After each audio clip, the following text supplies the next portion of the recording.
As we continue in part 2, discussing a daily program. Here's an example of someone who has done a visual schedule that has times and activities at different points. This is also structured in a organization setting, but also you could create something similar to a home setting.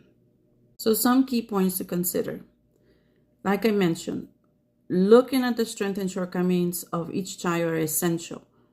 Valuing their uniqueness and individuality and taking that into account is most necessary.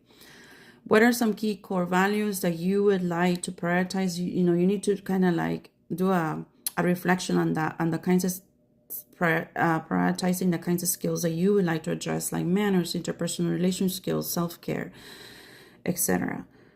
And also do a self-reflection on your own learning preferences, because sometimes unconsciously people tend to be more dominant towards what they're more comfortable in the way that they learn, without taking into account that everybody has their unique ways and differences, and we need to vary it.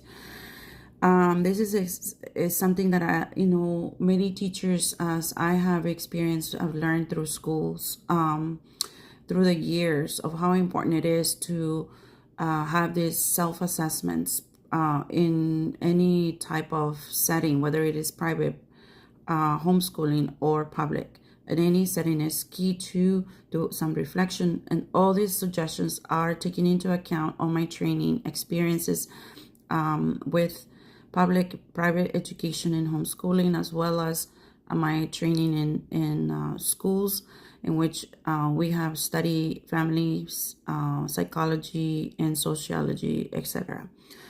So one example is, sometimes people don't realize, and this was something that I learned from older people as well, that when parents try to be pushy about kids learning to write with the right hand when they're very dominant with the left hand, hopefully they're not as many in modern times as they do that, as in the past, as some elderlies have shared. Be more extrovert as you might be.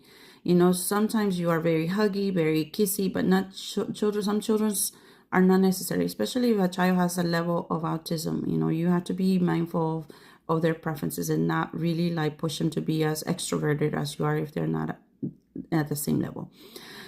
Fun, educational, age-appropriate play activities are essential to be discussed and included and varied, with the structure of the schedule that has flexibility and variety, not to be so rigid, because it could create too much tension for the parent or the child.